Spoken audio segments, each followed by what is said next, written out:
మల్లెల మంచంలో మన్మథ లంచం. హాయ్ మా అందరికి వెల్కమ్ బ్యాక్ టు మల్లెల మంచం యూట్యూబ్ ఛానల్.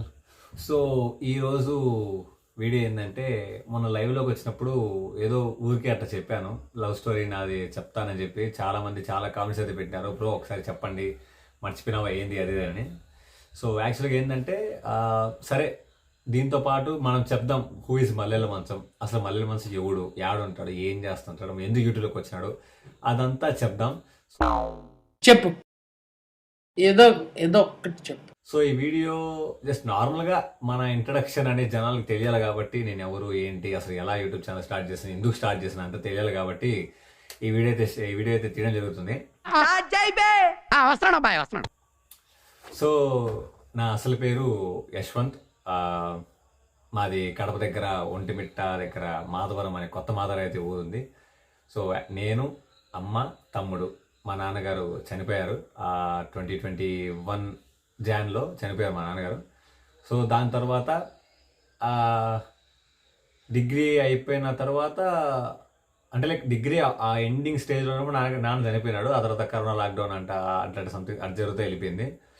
సో దాని తర్వాత డిగ్రీ అనేది కంప్లీట్ అయిపోయింది. డిగ్రీ కంప్లీట్ అయిపోయిన తర్వాత ఏం చేయాలా అనే ట్రాన్స్లో ఉండగా నాకు తెలిసిన వాళ్ళ ద్వారా కడప ఐసిఐసి బ్యాంక్లో అయితే మనకి జాబ్ అనేది వచ్చింది. సో దాంట్లో ఒక 2-3 months చేశాను. అంటే లైక్ ఎందుకో మనసుకి సాటిస్ఫాక్షన్ అనిపించలేదు. ఫస్ట్ పాయింట్, మనం చేసే పని ఏదైనా సరే మనకు సాటిస్ఫాక్షన్ ఉంటేనే ఆ పనిలో మనం సక్సెస్ అవుతామని చెప్పి నేను బలంగా నమ్ముతానండి. సో దానివల్ల మానేసిన, అంటే లైక్ మా అమ్మకి చెప్పకుండా అయితే మానేసిన. మా అమ్మకి చెప్పకుండా మానేస్తే పిచ్చ తిట్టింది. ఎట్ట తిట్టిందంటే నా మీద నాకే అసహ్య వేసింది, అంత ఘోరంగా తిట్టేసింది మా అమ్మ. ఆ తర్వాత ఈవెంట్స్ అట్లా మెల్లగా జయకృష్ణ అన్న, అది నేను మీకు తెలుసా అన్న ద్వారా జయకృష్ణ అన్న పరిచయం అవ్వడము, అలా మా జర్నీ అనేది ఇప్పుడు సాగుతుంది. సో ఇది అంటే లైక్ ఇది బ్రీఫ్గా మనం చెప్పాలంటే ఏంది అని.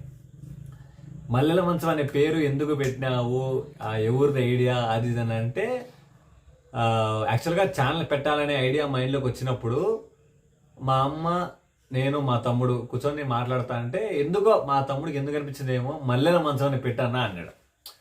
ఓకే, మనకు కూడా కొంచెం అట్లా ఉంటుంది కాబట్టి, సో ఆ మల్లెల మంచం అని అయితే మా తమ్ముడు సజెస్ట్ చేసినాడు. దాన్ని మా అమ్మకి చెప్తే బాగుంది, పెట్టలే, బాగుంది, నీకు కూడా బాగుంది, సూట్ అయిపోతులేరా అని చెప్పింది మా అమ్మ. సో అట్లా పెట్టి ఇంత దూరం అయితే వచ్చింది. Thank you. 300K దగ్గరలో ఉన్నాం. నన్ను ఇంతవరకు సపోర్ట్ చేసిన ప్రతి ఒక్కరికి thank you so much. So dance videos కూడా చాలా మంచి రెస్పాన్స్ అయితే ఇస్తున్నారు. మీరు ఇలాగే ఇస్తా అంటే ఖచ్చితంగా డేకి morning content video, evening dance video పక్కా అప్లోడ్ చేస్తా, కష్టం ఏదైనా సరే. సో ఇలాగే సపోర్ట్ చేస్తా మనసుగా కోరుకుంటున్నాను. సో ఇంకోటి, మా నాన్న అండ్రా శ్రీనివాసులు రెడ్డి, ఆయన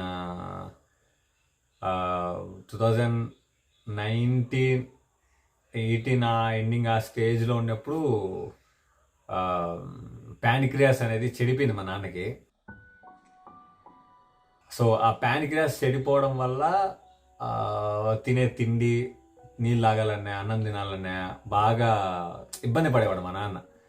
సో నేను అప్పుడు కడపలో డిగ్రీలో ఏమంటారు పీజీలో ఉండి చదువుకుంటాను. మా అమ్మ మా నాన్న తిరుపతిలో ఉన్నారు. మా అమ్మ కోవిడ్ నుంచి అప్పుడే వచ్చింది, మా నాన్న తిరుపతి ఇల్లు తీసుకొని అట్టున్నారు. తాగుతారు మా నాన్న, మంచి డ్రింకర్. సో అట్లా ఒకరోజు డ్రింక్ ఎక్కువ అయిపోయి అన్నం తినకుండా ఇట్లా అయిపోవడం వల్ల ఆ ప్యానిక్రియాస్ అటాక్ అయితే జరిగింది. సో దానివల్ల ఒక 2 months రోయ్ హాస్పిటల్లో ఉన్నాం. ఆ తర్వాత వేలూరు తీసుకోమైనా, నెల్లూరు తీసుకోమైనా, చిత్తూరులో చూపించిన, కర్నూలులో చూపించిన, యాడ చూపించినా సరే తగ్గలేదు. సో అట్లా ఒక మ్యాక్సిమం 2019 అంతా జరిగింది. మళ్ళీ ఏమైందంటే కడపలోకి వచ్చి ఇంకా కర్నూలులో చూపించుకున్న తర్వాత కొద్దిగా క్యూర్ అయింది. అవన్నీ ఇంటికి తీసుకొని వచ్చేసినాము. ఇంటికి తీసుకొచ్చేసిన తర్వాత మళ్ళీ ఇంకా 21st January ఇంకా రేపు అలవేగుడ్డలో సినిమా రిలీజు, సరిలేరు నీకెవరు సినిమా రిలీజ్ అనగా ముందు రోజు నైట్ మళ్ళీ పెయిన్ రావడం అయితే స్టార్ట్ అయింది మా నాన్నకి. సో నైట్ అంబులెన్స్ ఫోన్ చేస్తే అప్పుడు ఎవరు రెస్పాన్స్ లేదు, ఎవరు అవైలబుల్ లేరండి అని చెప్పేసినారు. అంబులెన్స్ అవైలబుల్ లేకపోవడం ఏంటని చెప్పి ఒక ఇదిలో ఉండి, ఇది 2021 మాట. ఆ తర్వాత పొద్దున్నే మళ్ళీ ఆటోలో మా నాన్న తీసుకొని పోయి ఒక కడపలో హాస్పిటల్లో జాయిన్ చేసి అక్కడ డాక్టర్ అయితే చెప్పేసినాడు, అంటే లైక్ ఎక్కువ కాలం ఉండడు, ఉన్న బతికినంత కాలం అయితే ఇట్లే మాత్రలు మింగుతా అట్లయితే ఉండాలా, నేను ఎక్కువ గ్యారంటీ ఇవ్వలేను, మహా అంటే 2 years అని అయితే చెప్పినాడు. సో అది మా నాన్నకి అది తెలిసింది. ఆ రోజంతా భయం పట్టుకునేసింది మా నాన్నకి. ఆ భయము ఎట్లయిపోయిందంటే అసలు రోజంతా కలిపినా సరే 1 లీటర్ నీళ్ళు కూడా తాగలేని మనిషి ఆ రోజు దగ్గర 3 నుంచి 4 లీటర్లు నీళ్ళు తాగినాడు. అయిపోయింది, డిశ్చార్జ్ చేసినది ఈవినింగ్, ఇంటికి తీసుకోవాలి వస్తా అన్నాము. ఇంకా కడప బస్ స్టాండ్ అక్కడ ఉంది, బస్ స్టాండ్ దాకా ఆటోలో తీసుకొని వచ్చినాము. అక్కడ బస్సు ఉంది, ఇక్కడ మేము ఆటో దిగినాం, డబ్బులు ఇచ్చిన 2 అడుగులు వేసినాడు, కింద పడిపోయినాడు మా నాన్న. చుట్టూ అందరు జనాలు, నాకేం అర్థం కాలేదు. అప్పుడు ఇంకా సన్నగా ఉన్నా నేను, అంటే ఎత్తలేక కూడా పోతున్నా, హెల్ప్ చేయలేకున్నారు ఎవరు. ఆ తర్వాత ఎత్తి అక్కడ పడుకోబెట్టి 2 నీళ్ళు తీసుకొచ్చి నీళ్ళు దాపి ఇంకా ససరా నేను అంబులెన్స్ తీసుకురావడానికి పోయి అంబులెన్స్ తీసుకొచ్చేసరికి చనిపోయినాడు. ఇంకా అదే తీసుకొచ్చిన అంబులెన్స్లోనే మళ్ళీ ఇంటికి తీసుకుని వచ్చి అంతా జరిగి అట్లా అయిపోయింది. సో ఇప్పుడు మేము ఉంటున్న ఇల్లు అయితే మా నాన్న చనిపోయిన తర్వాత వచ్చిన బీమా, చంద్రన్న బీమా, అప్పట్లో ఆ 2021లో చంద్రన్న బీమా డబ్బులు వచ్చింది, 2 లక్షలు ఎంతో వచ్చింది. ఆ 2 లక్షలతో దీనికి రేగులు వేయించుకొని అట్లా మేమైతే ఈ ఇంట్లో అయితే ఉన్నా. ఈ హోమ్ టూర్ కూడా చాలామంది అడిగినారు, నేను తొందరలో చేస్తా, ఎందుకంటే ఈ మంత్ ఏంటి అట్లా కన్స్ట్రక్షన్ ప్లాన్ చేస్తున్నాం, మా చుట్టూ బయట కాంపౌండ్ వాళ్ళు లేదు కాబట్టి. సో బిఫోర్ ఆఫ్టర్ 2 వీడియోస్ చూపిస్తాను మీకు. సో అట్లా మా నాన్న చనిపోయిన తర్వాత ఇంట్లో సంపాదించే వాళ్ళు ఎవరు లేరు. అప్పుడు నేను చదువుకుంటా ఉన్నా, మా అమ్మ అప్పటికి అంతకుముందు కోవిడ్ నుంచి వచ్చింది. అట్లా డిగ్రీ కంప్లీట్ అయిపోయిన తర్వాత యాక్చువల్గా డాన్సర్గా, అంటే లైక్ డ్యాన్స్ కొరియోగ్రాఫర్గా వెళ్ళాలని నా డ్రీము. ఇది జరిగిన తర్వాత దాన్ని చంపుకునేసి జాబ్లో అయితే చేరినా. సో జాబ్లో చేరిన తర్వాత ఏంటంటే సాటిస్ఫాక్షన్ లేదు బ్రో. ఎప్పుడో 9 పోయి సాయంత్రం 6, 7 దాకా అక్కడ వాళ్ళతో తిట్టించుకుంటా, ఎందుకో నాకు అనిపించలేదు, నాకు నేను నచ్చలేదు. సో అందుకని మానేసా, మా అమ్మ కూడా చెప్పలే, మానేసి ఇంట్లో వచ్చి మళ్ళీ జాబ్ చేసుకుంటాను, మానేసి యూట్యూబ్ ఈవెంట్స్ అట్లా చేసుకుంటా ఉన్నాయి. సో అది మన ఈ సైడ్. సో ఇప్పుడు ఈ సైడ్ వచ్చేస్తే మీకు గర్ల్ ఫ్రెండ్ ఉన్నారా, మీకు మ్యారేజ్ అయిందా, పెళ్ళి ఎప్పుడు చేసుకుంటావు, ఇట్లా చాలా క్వశ్చన్లు అయితే వచ్చినాయి. సో లవ్ అంటే స్కూల్ డేస్లో ఆబ్వియస్లీ ఎవరికైనా లవ్ ఉంటుంది, మనకు కూడా ఉనింది. వెయిట్ చేసిన అమ్మాయి యాక్సెప్ట్ చేస్తుందేమో అని, but end of the day దొబ్బే అనేది. సో ఆ దొబ్బే అనే దాని తర్వాత మధ్య కొద్ది రోజులు ఏం పోలే. మళ్ళీ ఈవెంట్స్, నా లైఫ్లో ముగ్గురిని నేను చాలా సిన్సియర్గా లవ్ చేసినాను. నేను ముగ్గురిని చాలా సిన్సియర్గా లవ్ చేసిన, అంటే చాలా ఉన్నాయి, ముగ్గురిని సిన్సియర్గా లవ్ చేసిన. మిగతా వాళ్ళని అంటే వీళ్ళు ఉంటారో ఉండరనే క్లారిటీతో అట్లా ఉంటాను. మన ఏంటంటే యాక్చువల్గా ఫస్ట్ చెప్తే చాలా కామెడీగా ఉంటుంది. 5th క్లాస్లో నా ఫస్ట్ లవ్ అయింది. అప్పటికి మన లవ్ అంటే కూడా తెలియదు, అంటే లైక్ అదొక చిన్న అట్రాక్షన్, అంటే అమ్మాయి అంటే ఇష్టం, అమ్మాయితో స్కూల్ పోవడం ఇష్టం, అట్లా చిన్న ఇష్టం అయిపోయింది. తిరుపతి చదువుకుంటాను నేను 5th క్లాసు. ఆ అమ్మాయి పేరు వద్దులేండి, ఎందుకు ఒకవేళ వీడ అమ్మాయి చూసినా నన్ను చంపుతుంది, నేను చూస్తుంది. అమ్మాయి పేరు టీతో స్టార్ట్ అవుతుంది. ఆ తర్వాత అదొక చిన్న జస్ట్ అదొక ఇన్ఫాక్చుయేషన్, అది ఏదో పిల్లనాయాలం బాగా పిల్ల 5th క్లాస్ అంటే ఎంత పిల్లడు ఉంటాడండి, అట్లా అదొకటి ఉంది. ఆ తర్వాత 6th క్లాస్లో మేము నెల్లూరు దగ్గర కలువాయి అనే ఊరికి షిఫ్ట్ అయినాం. ఎవరైనా కలువాయి వాళ్ళు ఎవరైనా చూస్తుంటే ఒకసారి కింద కామెంట్ చేసేయండి. కలువాయి ఊరిలో హై స్కూల్ ఉంటుంది ఒకటి, ఆ హై స్కూల్ పేరు నాకు కరెక్ట్గా ఐడియా లేదు. కలువాయి దగ్గర గవర్నమెంట్ హాస్పిటల్ పక్క సందులో మేము ఉన్నాం. ఎవరైనా ఇప్పుడు అక్కడ నుంచి చూసే ఎవరైనా ఉంటే ఒకసారి కింద కామెంట్ చేసేయండి. కలువాయి నెల్లూరు జిల్లా దగ్గర. అక్కడ ఒక అమ్మాయి ప్రసన్న అని ఒక అమ్మాయి ఉంది. అదే వెళ్ళిపోయింది 1 year అక్కడ, 1 year 6th. తర్వాత 7th వచ్చేసరికి ఉన్నారు ఒక అమ్మాయి ఉంది. ఆ అమ్మాయి పేరు వద్దులే, ఎందుకంటే అమ్మాయి మా ఊళ్ళో ఉంది, ఇంటే చంపేస్తుంది నన్ను. అట్లా అమ్మాయి ఉంది. తర్వాత ఇంకొక అమ్మాయి ఉంది. ఆ అమ్మాయి అంటే ఇష్టము, బట్ ఏంటంటే ఆ అమ్మాయికి పెళ్ళి అయిపోయింది. పెళ్ళి అయిపోయిన తర్వాత సంథింగ్ ఏదో జరిగి అమ్మాయి చనిపోయింది, సూసైడ్ చేసుకుని చనిపోయింది. అది కొంచెం చిన్న బాధ. సో అట్లా ఆ తర్వాత 9th 10th అంతా ఒక అమ్మాయి చాలా చాలా చాలా ఎక్కువ ఇష్టపడిన అమ్మాయిని. అమ్మాయి పేరు వద్దు, అంటే లైక్ అప్పటికి మనకు కొంచెం చిన్న 0.5 లెవెల్ ఆఫ్ మెచ్యూరిటీ వస్తుంది కదా, ఈ అమ్మాయితో ఉంటే మన లైఫ్ బాగుంటుందిరా అని అనిపించే మెమొరీ 10th క్లాస్ లవ్ అనేది.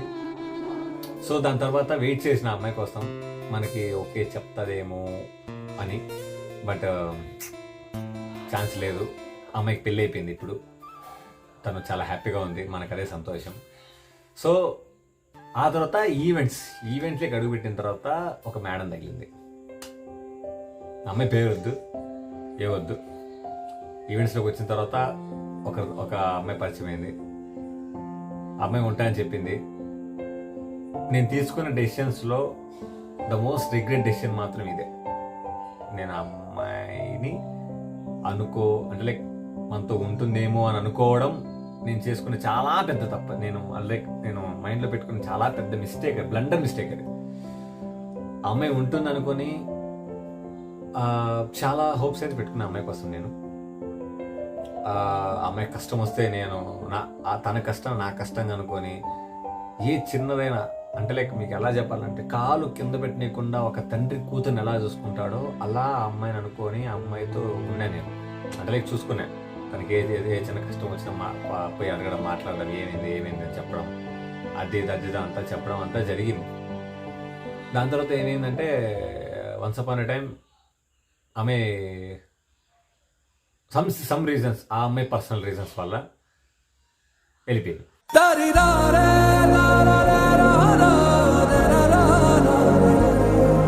నేను చెప్పినా నీతో ఉంటానని, నేను ఎప్పుడు చెప్పలేదు నీతో ఉంటానని, ఇదే మాట, నేను ఎప్పుడు చెప్పలేదు నీతో ఉంటానని అని చెప్పేసింది. నేను అప్పుడు ఏమనుకోవాలా, నేను మరి నీకోసం ఇంత చేసిందంతా నా వేస్ట్ కదా. నేనైతే చెప్పిన అమ్మాయికి, మీరంటే నాకు ఇష్టం అండి, నేను మిమ్మల్ని పెళ్లి చేసుకోవాలనుకుంటానా, అది ఇద్దని చెప్పిన.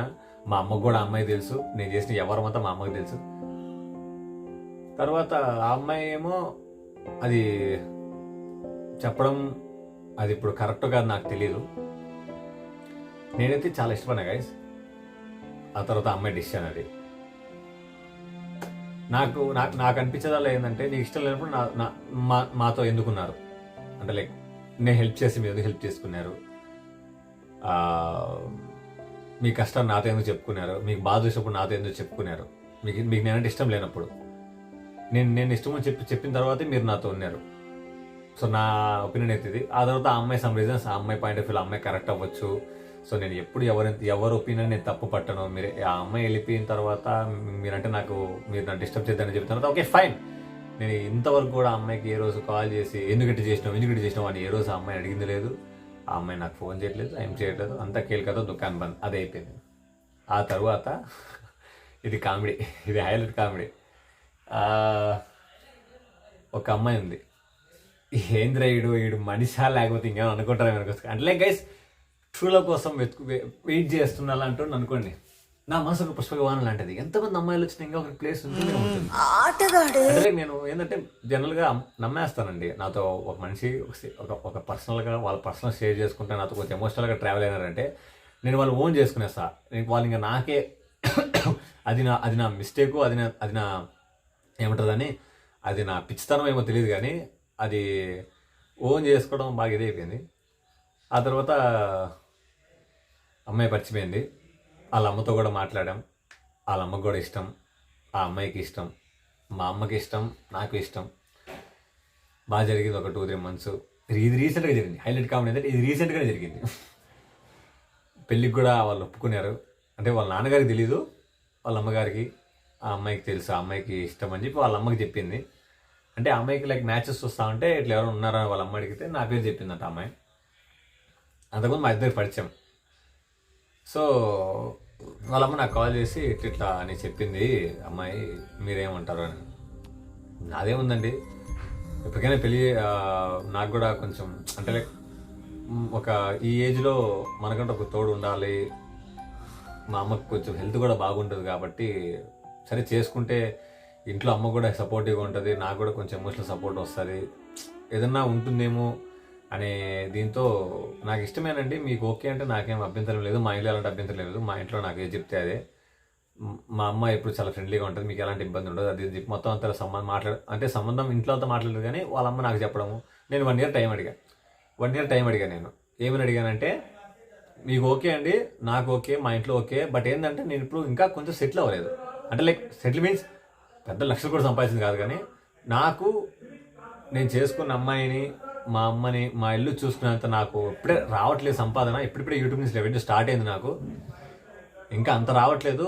వచ్చిన పార్ట్నే నేను ఆలస్యం చేయకుండా చేసుకుంటానండి, మీకు ఇష్టమైతే, మీ ఇంట్లో అంతా ఓకే అంటే కదా అని అనుకున్నాను నేను. సో అట్లా చెప్పిన తర్వాత వాళ్ళు ఒప్పుకున్నారు కానీ చెప్పి నేను వచ్చి మా అమ్మకి చెప్పుకున్నా, ఇట్లా వాళ్ళు ఫోన్ చేశారమ్మా ఇష్టమని అడిగా, నేను ఇష్టమే అని చెప్పినాను. అంటే సరే మా అమ్మ కూడా ఏం అభ్యంతరం వెళ్ళారా, నాకు కూడా ఆ పిల్లంటే కొంచెం ఇష్టమే అని చెప్పి మా అమ్మ చెప్పింది. ఓకే అంతా ఫైన్, అంతా హ్యాపీ, ఇంకా మనకు పెళ్ళి అయిపోద్దిరా అని.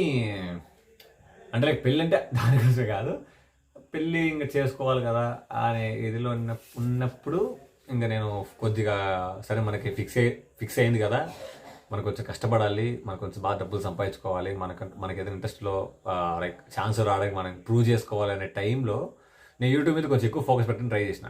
ఆ తర్వాత అమ్మాయి కడప నుంచి వాళ్ళ సొంతూరుకి వెళ్ళింది. తర్వాత ఒక 2-3 డేస్ కాల్ లేదు, ఫోన్ చేస్తుంటే ఫోన్ ఎత్తట్లా. ఏమైందబ్బా మెసేజ్ పెడతా అంటే నేను పనిలో ఉన్నాను అని చెప్పి అట్లా చేస్తా ఉంది అమ్మాయి. అమ్మాయిది ఎలాంటి మిస్టేక్ లేదు గాయస్, ఆ అమ్మాయిది ఎలాంటి మిస్టేక్ లేదు, అది అనుకోకుండా కొద్దిగా జరిగింది. దాని తర్వాత ఉన్నట్టుండి నాకు ఒక ఫోటో వచ్చింది, ఆ అమ్మాయి పెళ్ళికూతురు డ్రెస్లో ఉన్నట్టు నా ఫోటో వచ్చింది. నా గుండె పగిలిపోయింది గాయస్, సీరియస్గా మామ. ఇంకా మనం ఒకరితో ఇంకా కంప్లీట్ లైఫ్ అనేది నేను ఊహించుకున్న తర్వాత, వాళ్ళ ఇంట్లో వాళ్ళ అమ్మగారు కూడా ఒప్పుకున్న తర్వాత నేను ఇంకా ఫిక్స్ అయిపోయినా, ఇంకా నాకే ఇంకా మనకిచ్చి పెళ్లి చేస్తారేమో అని ఫిక్స్ అయినా నేను. కట్ చేస్తే అమ్మాయి పెళ్లి డ్రెస్ ఉండే ఫోటో నా ఫోన్కి వచ్చింది.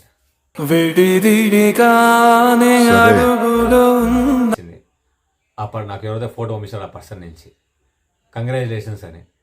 ఎందుకు కంగ్రాచులేషన్స్ అని, మీ ఇద్దరికి మ్యారేజ్ కదా, నాతో కాదు మ్యారేజ్ అని. ఇదేంటిది మీరు అంటే లైక్ ఉంటుంది కదా, తెలియదు నాకు అని ఆ అమ్మాయికి ఫోన్ చేసిన, ఫోన్ ఎత్తలేదు. వాళ్ళ అమ్మగారికి ఫోన్ చేసిన, వాళ్ళ అమ్మగారు ఫోన్ ఎత్తారు.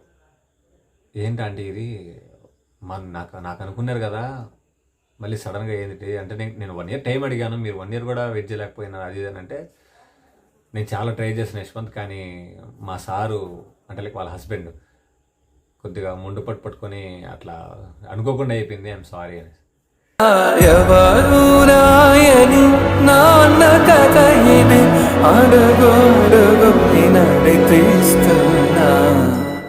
నేను చాలా క్వశ్చన్ మార్కులు పడిపోయినా ఆ అమ్మాయికి అలా మ్యారేజ్ ఫిక్స్ అయ్యి వెళ్ళిపోయిన తర్వాత.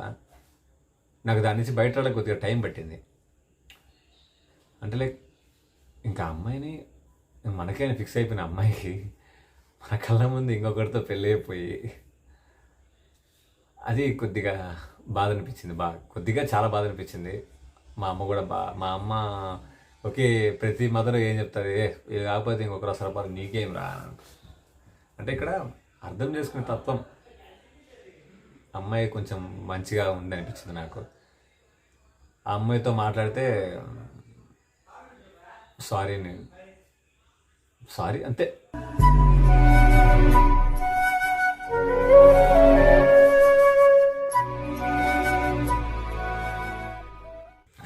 అట్లా జరిగిపోయింది. ఇప్పుడైతే ప్రెజెంట్ నేను ఎవరిని లవ్ చేయట్లేదు, నాకు ఈ అమ్మాయి రిలేషన్లో లేను, నాకు పెళ్ళి కాలేదు. ప్రెజెంట్ నాకంటూ ఉన్న ఈ ఇల్లుని కొద్దిగా ఎక్స్టెండ్ చేసి మా తమ్ముడికి ఒక రూము, నాకు ఒక రూము, మా అమ్మకి మేము ఉండాలా, బయట కాంపౌండ్ వాళ్ళు కట్టుకోవాలా అనే ట్రాన్స్లో అయితే నేను కష్టపడుతున్నా. మీ అందరి సపోర్ట్ నాకు ఉండాలని మనస్ఫూర్తిగా కోరుకుంటున్నాను గైస్, మీ అందరి సపోర్ట్ నాకు ఉండాలి. సో లైక్ అది ఎలా అంటే వీడియోస్ చూసి లైక్ చేసి షేర్ చేయండి. ఇంకా మంచి మంచి వీడియోస్ వస్తూ ఉంటాయి. తొందరలో ఒక షార్ట్ ఫిల్మ్ కూడా స్టార్ట్ చేయబోతున్నాను నేను. స్క్రిప్ట్ వర్క్ అయితే అయిపోయింది నాది, మంచి లవ్ స్టోరీ. దానికోసం కూడా కాస్టింగ్ కాల్ ఇంకా కావాలి, నేను వాటికి కూడా పోస్ట్ పెడతాను, మరిన్ని అప్డేట్స్ ఇస్తూ ఉంటాను మీకు. సో ఈ వీడియో ఇంతే. మీకు ఎలా అనిపించిందో కింద కామెంట్ చేయండి. నచ్చకపోతే దయచేసి మాత్రం బూతులు మాత్రం పెట్టద్దండి ఫ్రెండ్స్, ఎందుకంటే నేను బాధపడను, మా అమ్మ కామెంట్స్ చదువుతూ ఉంటుంది, బ్యాడ్ కామెంట్స్ ఏది ఇప్పుడు వస్తాడు కదా, ఏ తిక్క వీడియో అది అన్నీ మా అమ్మ చదువుతూ ఉంటుంది, ఊరికే బాధపడతా ఉంటుంది. ఓకే తిట్టండి, నన్ను మాత్రం తిట్టండి, ఇంట్లో వాళ్ళు లాక్కండి కదా, నో ప్రాబ్లం, వాడి పెట్టేసి నేను అస్సలు పడుచుకొని. నాకు నెగిటివిటీ స్టార్ట్ అయింది నా ఇంట్లో. నేను యూట్యూబర్ అవుతా, ఒక యాక్టర్ అవుతానని చెప్పిన తర్వాత నీ మొహం ఏంద్రా అని స్టార్ట్ అయ్యేదే మనకు మన ఇంట్లో. దాంతో పోల్చుకుని మీరు ఎన్నన్నా నేను నథింగ్ పట్టించుకోను నేను. సో ఈ వీడియో ఇంతే గైస్. మీకు ఎలా అనిపించిందో ఒకసారి కింద కామెంట్ చేయండి. బోర్ అనిపిస్తే అయిన నేను పెట్టద్దు, ఎందుకంటే మ్యాక్సిమం బోర్ అనిపించకుండా షార్ట్గా స్పీడ్గా కవర్ చేసి అనుకుంటాను నేను. So be happy, makes every happy. ఒకటే ఫ్రెండ్స్, మనం లవ్ లెటర్ మీద రాసుకున్న ప్రతి అమ్మాయి పేరు మన పెళ్లి పత్రిక మీద ఉండాలనే రూల్ లేదు. మన పెళ్లి పత్రిక మీద రాసుకున్న అమ్మాయి పేరు మన గుండెల్లో నిలిచిపోయే రూల్ అయితే ఉంటుంది. మనం చేసుకున్న అమ్మాయిని ప్రేమిద్దాం, ప్రేమించిన అమ్మాయిని చేసుకోవడానికి ట్రై చేద్దాం. ఒప్పుకోలేదా నో ప్రాబ్లం, వదిలేయాలి, పట్టించుకోకూడదు. వాళ్ళు వద్దంటే వదిలేయాలి అంతే. మనం పెళ్లి చేసుకున్న అమ్మాయిని మాత్రం మనం ప్రేమించాలి, ఎందుకంటే మన కోసం తనైనా తాన వాళ్ళని వదిలేసి మన కోసం వస్తుంది కాబట్టి మన అమ్మాయిని ఇష్టపడాలా, మన అమ్మాయి దేవతలో చూసుకోవాలా, అమ్మాయి కంట్లో నీరు రానివ్వకూడదు. అది ఫ్రెండ్స్. సో ఈ వీడియోకి ఇంతే. సో వీడియో నచ్చినట్టయితే please like, share and subscribe to మళ్ళీ మంచి యూట్యూబ్ ఛానల్. వీడియోకి అయితే హైప్ చేసేసేయండి. సో మీకు హోమ్ టూర్ ఒకవేళ కావాలనిపిస్తే దీని కింద హోమ్ టూర్ అనేది కామెంట్ చేయండి, తొందరలో ఆ వీడియో కూడా చేసేస్తా. సో సైనింగ్ ఆఫ్, మల్లెల మంచం. మంచమేసి దుప్పటేసి మల్లెపూలు కళ్యాణ రాజా